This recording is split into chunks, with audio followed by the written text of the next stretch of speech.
Everyone, welcome to my channel. Previous ವಿಡಿಯೋದಲ್ಲಿ ತಿಳಿಸಿದಂಥ ಮಾಹಿತಿ ನಿಮಗೆಲ್ಲ ಉಪಯುಕ್ತ ಆಗಿದೆ ಅಂದ್ಕೊಳ್ತೀನಿ. ಆ ಇನ್ಫಿನಿಟಿ ಸಿಂಬಲನ್ನು ಯೂಸ್ ಮಾಡಿ ಯಾವ ಮೆಥಡಲ್ಲಿ ನಾವು ಮ್ಯಾನಿಫೆಸ್ಟ್ ಮಾಡ್ಬೋದು, ಅದು 1212 ಪೋರ್ಟಲಲ್ಲಿ ಹೇಗೆ ನಾವು ಅದನ್ನು ಅಪ್ಲೈ ಮಾಡ್ಬೋದು ಅದ್ರ ಬಗ್ಗೆ ತಿಳಿಸಿದ್ದೆ.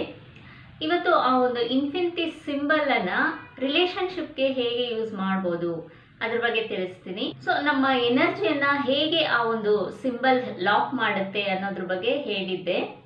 ಅದು ನಾವು ಎಲ್ಲಿ ಸ್ಟಾರ್ಟ್ ಮಾಡ್ತೀವೋ ಅಲ್ಲೇ ತಂದು ಎಂಡ್ ಮಾಡ್ತೀವಿ. ಎಲ್ಲೂ ಅದು ಬ್ರೇಕ್ ಆಗದೆ ಎಲ್ಲಿ ನಾವು ಅದನ್ನು ಜೋಡಿಸ್ತೀವಿ ಅಂದರೆ ಅದು ಒಂದು ಇಂಟರ್ಲಾಕ್ ಆಗುತ್ತೆ. ನಿಮ್ಮ ಎರಡು ಕೈಗಳನ್ನು ಜೋಡಿಸ್ಕೊಂಡು ಈ ರೀತಿ ಲಾಕ್ ಮಾಡ್ಕೊಳ್ಳಿ.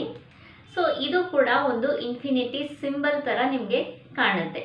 ಸೊ ಅದು ಇಂಟರ್ಲಾಕ್ ಆದಾಗ ಈ ರೀತಿ ಲಾಕ್ ಮಾಡಿಕೊಂಡಾಗ ಎರಡು ಬೆರಳುಗಳನ್ನು, ಸೊ ಈ 4 ಬೆರಳನ್ನು ಲಾಕ್ ಮಾಡಿದಾಗ ಬಿಡ್ಸೋಕ್ಕಾಗಲ್ಲ.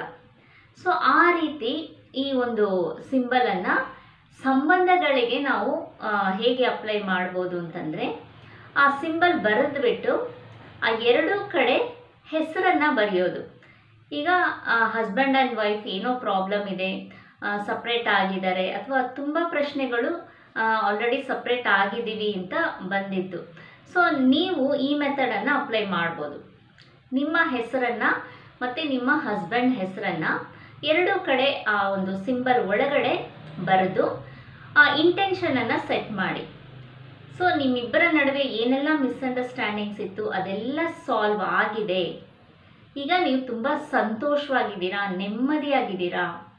ಆ ರೀತಿ ಒಂದು ಫೀಲಿಂಗ್ಸನ್ನು ಕ್ರಿಯೇಟ್ ಮಾಡಬೇಕು. ನೀವೇ ಒಂದು ಊಹೆ ಮಾಡ್ಕೋಬೇಕು, ವಿಜುವಲೈಸ್ ಮಾಡಿ. ನಿಮ್ಮ ಒಂದು ಸ್ವೀಟ್ ಮೆಮರೀಸ್ ಇರ್ಬೋದು, ನೀವು ಚೆನ್ನಾಗಿದ್ದಾಗ ಹೇಗೆಲ್ಲ ನಿಮ್ಮ ಆ ಒಂದು ಕಾನ್ವರ್ಸೇಷನ್ಸ್ ಇರ್ಬೋದು, ಎಷ್ಟು ಖುಷಿಯಿಂದ ಮಾತಾಡ್ತಾ ಇದ್ರಿ, ಹೇಗೆ ಒಂದು ಒಳ್ಳೆ ಟೈಮ್ ಸ್ಪೆಂಡ್ ಮಾಡಿದ್ರಿ ಇಬ್ಬರು, ಆ ಒಂದು ಮೆಮರೀಸನ್ನು ರೀಕ್ರಿಯೇಟ್ ಮಾಡಬೇಕು. ನೀವು ಒಳ್ಳೆ ಮೆಮರೀಸನ್ನೇ ಕ್ರಿಯೇಟ್ ಮಾಡಿ.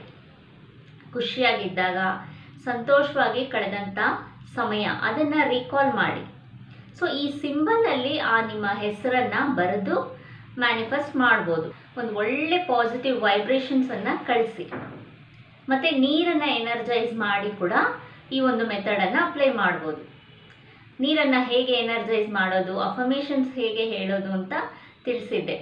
ಸೊ ಈ ಮೆಥಡಲ್ಲಿ ಕೂಡ ನೀರನ್ನು ಎನರ್ಜೈಸ್ ಮಾಡಿ ನೀವು ಅಪ್ಲೈ ಮಾಡ್ಬೋದು. ಆ ಸಿಂಬಲನ್ನು ಬರೆದ್ಬಿಟ್ಟು ಅದ್ರ ಮೇಲೆ ನೀರಿನ ಗ್ಲಾಸನ್ನು ಇಟ್ಟು ನೀವು ಅಫರ್ಮೇಷನ್ಸ್ ಹೇಳಿಬಿಟ್ಟು ಆ ನೀರನ್ನು ಕುಡಿಬಹುದು. ಸೊ ಏನೆಲ್ಲ ಸಮಸ್ಯೆ ಆಗಿತ್ತು ಅದ್ರ ಬಗ್ಗೆ ನೀವು ಏನು ಯೋಚನೆ ಮಾಡೋಕ್ಕೆ ಹೋಗಬೇಡಿ. ಸೊ ಆ ಒಂದು ನೆಗೆಟಿವ್ ಏನೆಲ್ಲ ಆಯಿತು ಅದ್ರ ಬಗ್ಗೆ ಏನು ತಲೆ ಕೆಡಿಸ್ಕೋಬೇಡಿ. ಫ್ಯೂಚರ್ ಹೇಗಿರಬೇಕು, ಫ್ಯೂಚರಲ್ಲಿ ತುಂಬ ಚೆನ್ನಾಗಿದ್ದೀರಾ, ನಿಮ್ಮ ಸಂಬಂಧ ಸ್ಟ್ರಾಂಗ್ ಆಗಿದೆ, ತುಂಬ ಖುಷಿಯಾಗಿದ್ದೀರಾ ಅನ್ನೋದನ್ನು ಆ ಒಂದು ಥಾಟ್ಸನ್ನು ಸ್ಟ್ರಾಂಗ್ ಮಾಡಿ. ಮತ್ತು ಡಿವೈನ್ ಟುಗೆದರ್ ಅನ್ನೋಂತಹ ಸ್ವಿಚ್ ವರ್ಡ್ ಬಗ್ಗೆ ತಿಳಿಸಿದ್ದೆ. ಸೊ ಏನೆಲ್ಲ ಮಿಸ್ಅಂಡರ್ಸ್ಟ್ಯಾಂಡಿಂಗ್ ಆಗಿದೆ ಅದೆಲ್ಲ ಸರಿ ಹೋಗಿ ನೀವು ತುಂಬ ಖುಷಿಯಾಗಿದ್ದೀರಾ. ಸೊ ಡಿವೈನ್ ಟುಗೆದರ್ ಈ ಸ್ವಿಚ್ ವರ್ಡನ್ನು ಕೂಡ ಚಾಂಟಿಂಗ್ ಮಾಡ್ತಾ ಇರ್ಬೋದು. ಸೊ ಯಾವುದೇ ರೀತಿ ಸಂಬಂಧ ಇರ್ಬೋದು, ಈಗ ಹಸ್ಬೆಂಡ್ ವೈಫ್ ಅಂತಲೇ ಅಲ್ಲ, ಅಣ್ಣ ತಂಗಿ ಇರ್ಬೋದು, ಅಕ್ಕ ತಂಗಿ ಇರ್ಬೋದು, ಯಾರ ಜೊತೆ ನಿಮ್ಮ ಸಂಬಂಧದಲ್ಲಿ ಏನೋ ಒಂದು ಮನಸ್ತಾಪಗಳು ಬಂದಿದೆ ಅದೆಲ್ಲ ಸರಿ ಮಾಡ್ತಾ ಹೋಗುತ್ತೆ. ಸೊ ಅವರ ಹೆಸರನ್ನು ಮೆನ್ಷನ್ ಮಾಡಿ. ಯಾರ ಜೊತೆ ನಿಮ್ಮ ಸಂಬಂಧ ಸರಿ ಇಲ್ಲ, ಏನೋ ಮಿಸ್ಅಂಡರ್ಸ್ಟ್ಯಾಂಡಿಂಗ್ಸ್ ಇರ್ಬೋದು. ಸೊ ಆ ವಿಜುವಲೈಸೇಷನ್ ಮಾಡುವಾಗ ಒಂದು ಒಳ್ಳೆ ಪಾಸಿಟಿವಿಟಿಯನ್ನು ಕ್ರಿಯೇಟ್ ಮಾಡಿ. ತುಂಬ ಖುಷಿಯಾಗಿದ್ದೀರಾ, ಸೊ ಅವರ ಮುಖನೂ ನೆನೆಸ್ಕೊಳ್ಳಿ, ಅವರ ನಗು ಮುಖ ನೆನೆಸ್ಕೊಳ್ಳಿ. ಸೊ ಮತ್ತೆ ಅವ್ರನ್ನ ಮೀಟ್ ಮಾಡಿದಾಗ ಹೇಗೆ ಖುಷಿಯಾಗಿ ಮಾತಾಡ್ತೀರಾ, ಸೊ ಅದ್ರ ಕಡೆ ನಿಮ್ಮ ಫೋಕಸ್ ಇರಲಿ. ಪಾಸ್ಟ್ ಏನೇ ಬಂದಿರ್ಬೋದು, ಮಿಸ್ಅಂಡರ್ಸ್ಟ್ಯಾಂಡಿಂಗ್ಸು, ನೆಗೆಟಿವ್ ಇನ್ಸಿಡೆಂಟ್ಸು, ಸೊ ಅದ್ರ ಬಗ್ಗೆ ಅಲ್ಲಿಗೆ ಎರೈಸ್ ಮಾಡಿಬಿಡಿ, ಕ್ಯಾನ್ಸಲ್ ಮಾಡಿಬಿಡಿ. ಸೊ ಆ ಒಂದು ಹಳೆ ಥಾಟ್ಸನ್ನು, ಹೊಸ ಥಾಟ್ಸನ್ನು ಕ್ರಿಯೇಟ್ ಮಾಡಿ ಈ ಒಂದು ಸಂಬಂಧಗಳನ್ನು ಸ್ಟ್ರಾಂಗ್ ಮಾಡ್ಕೊಳ್ಳಿ. ಸೊ ಇನ್ಫಿನಿಟಿ ಸಿಂಬಲನ್ನು ಯೂಸ್ ಮಾಡಿ 1212 ಪೋರ್ಟಲ್ಗೆ ಈ ಎಲ್ಲ ಸಿದ್ಧತೆಗಳನ್ನು ಮಾಡ್ಕೊಳ್ಳಿ. ಮ್ಯಾನಿಫೆಸ್ಟ್ ಮಾಡೋಕ್ಕೆ ಎಲ್ಲ ತಯಾರಾಗಿ ಇಟ್ಕೊಳ್ಳಿ.